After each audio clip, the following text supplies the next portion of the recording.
Հայաստանի շնորհապետական կուսակցությունը մեկ քաղաքական գործընթացի համար չի ստեղծված։ Այդ կուսակցությունը ստեղծվել է հատուկ հայ ժողովրդի համար, որ գոնե մեկ ազգային քաղաքական ինստիտուտ ունենանք ձեռքներիս տակ։ Որտեվ տեսնում եք ինչ աղետալի իրավիճակ է։ Անդրադառնալով առաջին մասին, թե ինչու մենք չհաղթահարեցինք անցողիկ շեմը, այնուամենայնիվ չհաղթահարելով հանդերձ, մենք Հայաստանի Հանրապետությունում հարյուրավոր կուսակցությունների մեջ եւ մասնակից 18 կուսակցությունների մեջ 6-նյակի մեջ ենք մտնում, որոնք որ առհասարակ 2% շեմը հաղթահարել են, ընդ որում ասեմ, որ 2%-ը դա կարգավիճակի մասին է, որը պետությունն է անգամ ճանաչում որպես այդպիսին, մենք արտախորհրդարանական 3 քաղաքական ուժերից մեկն ենք, որն ունի պետության կողմից ճանաչված կարգավիճակ, այսինքն եւ պետական ֆինանսավորում ենք ստանալու եւ որպես այդպիսին ավելի ազդեցիկ ձայն ենք ունենալու եւ այլն եւ այլն։ Մեր հարկատուների միջոցով օժանդակվելու եւ սպասարկվելու է կուսակցության կարիքները։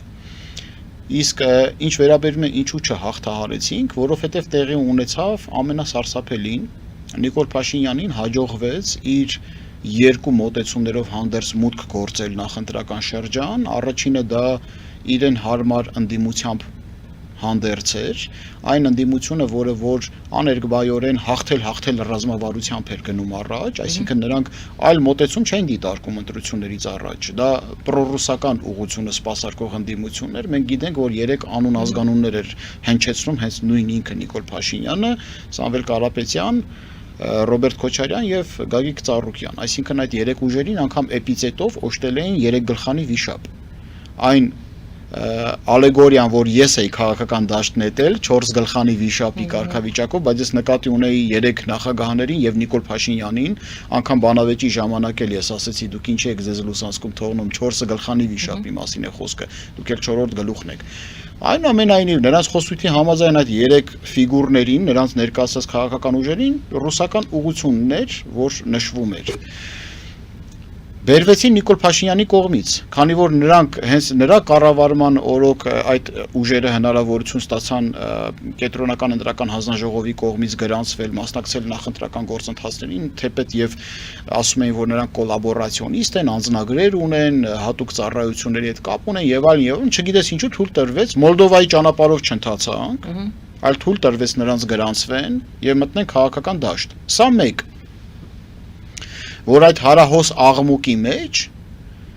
իրական այլընտրանքը խլացվեց ժողովրդի մոտ, թեպետ եւ խլացվել է ճակերտներում, որտեվ էլի մարդկանց հոզ բազմություն կար, որ մեր կողքին կանգնեցին։ Եվ սա նաեւ դարձավ պատճառ, որ թե իշխանական ուղղությունը, թե այդ հրճակված ընդդիմություն կոչեցյալը թիրախավորեցին հենց մեր քաղաքական ուժը, իդեմս ինձ, զորնի բուն աշխատելով վարկանիշի ցած բերելու գործընթացում, զորնի բուն աշխատելու։ Մենք փաստեր ունենք, թե որ ուժը, թե ինչ մեթոդներով, թե ինչ բլոգերների ֆինանսական միջոցներով վարձատրելով, թե ինչ լրատվականներ ուղակի աղմուկ աղաղակ բարձրացնելով, նույն այն օրինական այդ 7.5 միլիոնի պատմությունը, որ Factor TV-ի միջոցով շրջանառության մեջ գցեցին, ժողովրդի մոտ ինչ-որ նստվածք կարող է թողնել առանց երկար բարակ մտածելով, որ դրանք թափանցիկ փողեր են եւ հակակոռուպցիոն եւ հարկային մարմինները տեղեկացված են եւ այդ ստուգումները գնացել են։ Մենք այդ նամակագրությունը կան եւ այլն օրենքով սահմանված ամբողջ այդ փաթեթը ապահովված է, որևէ խնդիր չունենք, բայց միևնույնն է աղմուկ է, չէ, որտեղ եթե թիվ ես գրում, անուն ազգանուն ես հրապարակում, դեմքն ես ցույց տալիս, մարդկանց մոտ sense թեև կասկած առաջանում, լավ, դա կարող է ինչ-որ մի ոչ մաքուր բան լինի։ Դրանք քաղաքական տեխնոլոգիաներ են, որ հզոր կապիտալ ունեցողները եւ պետական ներուժ ռեսուրս ունեցողները մեր դեմ կիրառեցին։ Փորձեցին արատավորել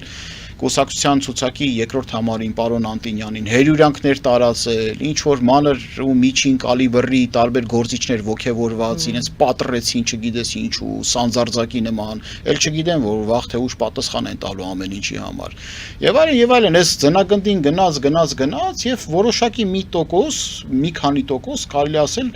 ցած բերեցին մեր վարկանիշը։ Եվ երկրորդ կարևորագույն մոտեցումը Նիկոլ Փաշինյանի, բացի այդ ընդդիմություն կոչեցյալը, որ իրենք փաթեթավորեցին, նետեցին քաղաքական դաշտ։ Դա իրենց հարմար պատումների նետումներ քաղաքական օրակարգ, այսինքն եթե մեզ չընտրեք, կսկսվի պատերազմ։ Եթե սահմանադրական մեծամասնություն չհավաքենք, ապա սեպտեմբերին ակնկալեք պատերազմ։ Երկու մոտեցումն էլ Նիկոլ Փաշինյանի կողմից առաջ նետված ստեղծեց այդ ֆանտոմային իրականությունը, որը իրականում գոյություն չուներ, բայց ռեսուրսների ահռելի չափաբաժին ներմուծելու շնորհիվ մարդկանց մոտ ձևավորեցին կեղծ ընտրանք։ Եվ իրական այլընտրանքը լինելով ընդամենը 1 տարեկան, կարողացավ իր ուժերի, սահմանափակ ուժերի սահմաններում այսքան լուրջ արդյունք արձանագրել, թեպետ եւ չանցանք խորհրդարան։ Ընդ որում սա շատ լուրջ արդյունք է եւ որոշակի իրենց պատրողներ կան, որ ասում են մեր գաղափարներն են, այս է, այն է, իրանք երբևիցե ի բնե այդքան քաղաքական պոտենցիալ եւ կապիտալ չեն ունեցել։ Այնպես որ թող ամեն մեկ իր քաշը հասկանա ճանաչի եւ հանգիստ նստի իր տեղը։ Սա շատ կարևոր է, որտեղ նախկինում երբ որ պարզապես կուսակցության հիմնադիր նախագահ Գուրգեն Սիմոնյանն էր ասում, որ ես ձեր խոնարհ ծառան, որ մեր օժանդակության չափաբաժինը լուրջ է եւ այլն, շատերը կարող են ասել, որ հա դե ինքն իր պրիզմայի տակով է նայում, իր ակնոցներով է նայում, ոչ օբյեկտիվ նկարագրություններ է տալիս, որտեղ իր մաշկից դուրս չի կարողանում դատի, բայց հիմա արդեն առերևույթ կա, որ Հայաստանի Շնորհապետական կուսակցությունը լինելով ընդամենը մեկամյա քաղաքական ուժ, այսքան պոտենցիալ ունի, խոստումնալից պոտենցիալ ունի եւ իր մաքուր սկզբունքները շարունակեց պահպանել եւ պահպանելու է, ինչի համար որ ստեղծված է եւ բաց է բոլոր տեսակի մաքուր մարդկանց հետ համագործակցության համար։ Պարոն Սիմոնյան, շատ են մեկնաբանությունները լինում ձեր հարցազրույցների տակ եւ շատ մեծ թվով մարդիկ դե հիանում են ձեզանով, ասում են Գուրգեն Սիմոնյանը վարչապետ, շատերի կարծիքով դա դուք եք կարողանում ձեր կուսակցությունն է կառավարում բոտերի միջոցով այդպիսի մեկնաբանություններ, կա այդպիսի բան։ Մենք նման հնարավորություն չունենք եւ ինձ ճանաչողները գիտեն, ես երբևիցե իդեմս ինձ չոր ազգային փրկչի կամ համազգային առաջնորդի կարգավիճակներ չեմ ասել։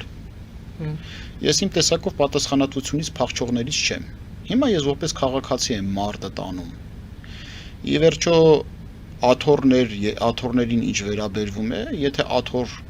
չլինի, դրանից ես չեմ տուժում։ Բայց եթե գիտակից առաջնորդ չի լինում, դրանից տուժում են բոլորը։ Ձեր առաքելությունը ինչու՞մ եք տեսնում այդտեղ։ Իմ առաքելությունը ծառայել հայ ժողովրդին այն կարգավիճակում, որը որ Աստված եւ հայ ժողովուրդը կկամենա։ Ոչ ավելին։ Երբևիցե չեմ քնում երազում ինչ-որ կարգավիճակների, աթոռների համար, բայց եթե աթոռով կոշտի հայ ժողովուրդը, Հայաստանի Շնորհապետական կուսակցությունը եւ իր առաջնորդը չեն խորշի այդ պատասխանատվությունից եւ ես խոստանում եմ, որ կյանք կդրվի, որ ամեն ինչ մեր խոստումներից իրականություն դառնա եւ Հայաստանի Հանրապետությունը ոտքի կանգնի։ Կյանք կդրվի, ոչ թե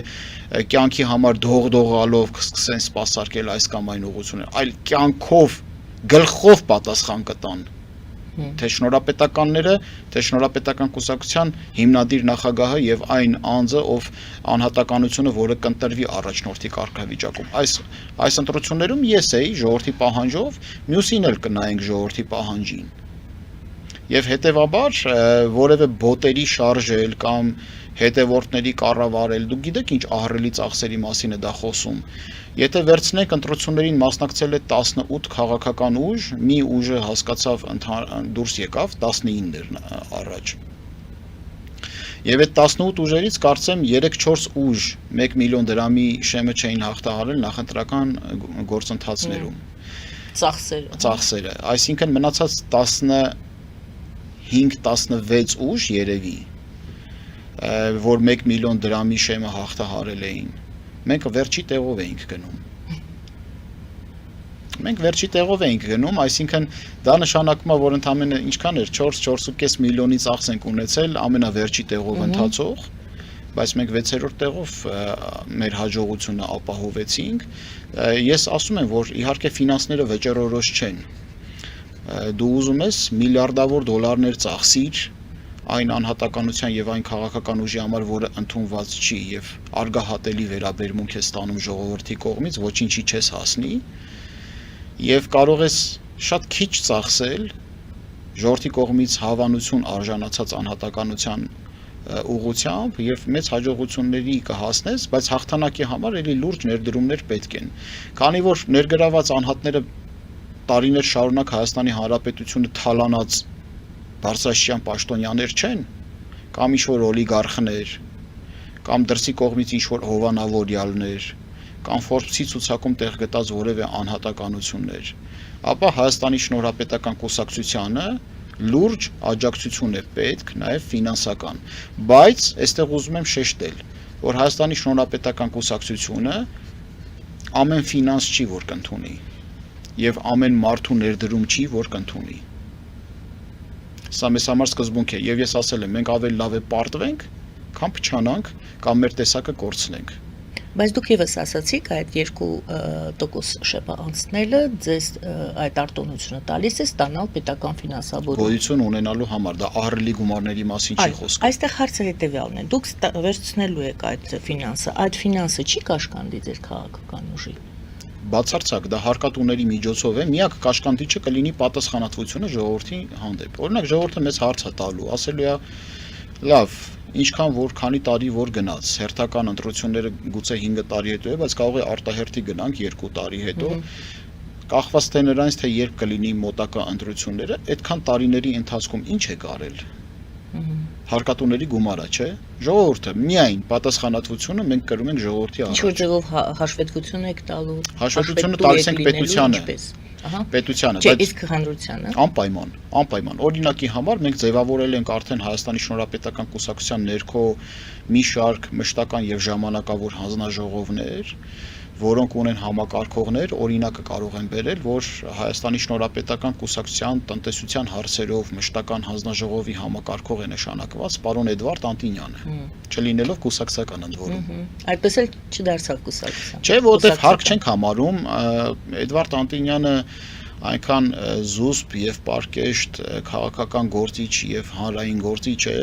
որ մենք համախոհներ ենք եւ առհասարակ մեր դուռը բաց է ցանկացած այլ հանձնաժողովի համակարգող ես կարող եմ նշանակել մի անհատականության, որ ի բնե կուսակցական չի, բայց գաղափարական առումով համահունչ ենք ընթանում եւ այս գործընթացը նախընտրական շրջանում մենք այնքան ներդաշնակված գործեցինք միասին եւ սա մի անհատականություն է, որի համար արժանապատվությունը առաջին տեղում է։ Արժանապատվությունը եւ իր գործելավոճի ընդհանրապես որևէ արատավոր զրույց պատկերացնում եք չենք ունեցել, բայց ես արատավոր զրույցներ այլ քաղաքական գործիչների հետ ունեցել եմ, որ բազար են արել կոնկրետ տեղի, ժամի, պատարագի առումով եւ այլն եւ այլն։ Այս անհատականությունը որևէ զրույց չի ունեցել իր դիրքավորման համար։ Զուտ այն, որ նա երկրորդ տեղն է, մեր քաղաքորդի որոշմամբ է։ Մեր ժեստն է։ Երբևիցե զրույց չի եղել, պատկերացնում եք, անգամ ցուցակներում ներգրավվելու։ Հիմնական խնդիրները լինում են հենց այդտեղ, ցուցակում երկրորդ տեղը, երրորդ։ Եկել է ասել է, որ ես անհատականություն եմ, որը որ համապատասխան տարիք ունի, փորձ ունի, իդեմս ինձ գնալը համարել եմ ժամանակավրեպ, եկել եմ կանգնեմ ձեր կողքը, օգնեմ ինչով որ կարող եմ։ Նման մարդիկ շատ կան։ Չէ։ Եղել են խոսակցություններ, դե բոլորի մասին պատմում են, խոսում են, որ դուք շատերի առաջ չեմ ասում դուրն եք փակում, բայց չեք թույլ տալիս, որ շատ մոտենան ձեզ։ Ամենայն հարգանքով բոլորի նկատմամբ, բայց մենք սկզբունք ենք որդեգրել այսպիսի, որ եթե իրոք իմ նպատակը անգամ ինձանից էլ զատ, հենց Շնորհապետական Կուսակցությունն է, ես ուզում եմ ստեղծել մի ինստիտուտ, որ ինձ էլ վերապրի։ Իմ գոյությամբ պայմանավորված չլինի։ Ես էպիզոդիկ եմ լինելու այդ քաղաքական ինստիտուտի համ։ Դա իմ կոպիտ ասած Դուքյանը չի, ոչ էլ իմ Բուդկան է։ Սա ազգային ինստիտուտ է դառնալու, քաղաքական ինստիտուտ եւ այդ քայլերն է գնում անգամ ի հեճուկս ինձ եւ իմ հետաքրքրությունների։ Եվ այս նկատառումներից ելնելով ամենայն հարգանքով բոլորի նկատմամբ մենք փորձեցինք ուղղակի անմասն թողնել եւ հնարավորություն չտալ այն անհատներին ասոցիացվել մեր հետ, որոնք երբևիցե կապ են ունեցել մեզ համար ոչ ընդունելի քաղաքական ուժերի հետ, կոալիցիաների համատեքստում եւ այլն, որ մաս են եղել նախկին եւ ներկայիս իշխանությունների քաղաքական ինստիտուտների հետ կամ սպասարկող օժանդակի չեն եղել, կամ ինչ որ արատավոր գործունեության մեջ են եղել Հայաստանի Հանրապետության եւ Արցախի համատեքստում։ Բայց մնացածի առումով ձեռք երկարել է, այլ խնդիր, որ այդ անհատականությունները տարբեր պատճառներով այդ ձեռքը չեն բռնել, կամ իրենց չի բավարարել այն դիրքավորումը, որ արդեն կհասներ նրանց, ով է մեղավոր, եթե դու 1 տարի առաջ աշնանը հրավիրում ես, չեն գալիս, հետո մի օր քնից զարթնում են, ուզում են մտնել քաղաքականություն, գալիս են արդեն ձևավորված կոնյունկտուրայի մեջ լուրջ դիրքավորում են ուզում ունենալ, ստուգելով քո բարոյականության աստիճանը։ Այդ դեպքում դու ասում ես հարգելիս, արդեն պայմանավորվածություններ կան ձեռք բերված։ Ես չեմ պատրաստվում մարդկանց նեղացնել եւ այն մարդկանց, ովքեր որ անշահախնդիր ձևով եկել են կանգնել են քո կողքը եւ իրենք արժանի են։ Եվ այդ անհատականությունը էլի չի բավարարվում, առանց երկար բարակ հասկանալով, որ անգամ իրեն առաջարկված տեղն էլ անցողի կհաղթահարելու պարագայում էլի ինքը ներկայանալի է լինում։ Որոշները կային, որ չկարողացան, չուզեցին, քրեական գործեր կային հարուցված, ընդհանրապես անմասն մնացին, բայց ցավը գիտեք որն է, որ անգամ այդ պարագայում էլի իրանք մեզ չդիտարկեցին որպես ալտերնատիվա։ Գնացին ինչ-որ ժամանակավոր խեղկատակության հետևից։ Ժամանակավոր խեղկատակության։ Հիմա այդ մարդկանց հետ երկրորդ անգամ ոնց ձեռք սեղմում անես։ Իրենց մակարդակը Marvel-ի հերոսներն են, Spider-Man-ը, Batman-ը։ Հիմա իրանք ակնկալում են երկրորդ անգամ ձեռք սեղմում անես։ Այսինքն դուք բոլորին դեմեմի մասին եք։ Իհարկե։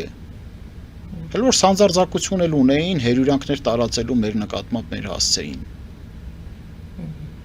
Շոր կտորներ էին կտրում, այսինքն իրենց ամբողջ գոյությամբ սպասարկեցին Նիկոլ Փաշինյանին եւ այդ ռուսամետ ընդդիմադիր ուժին, սպասարկեցին իրենց ձայն փոշիացրեցին ու չքացան, անեացան։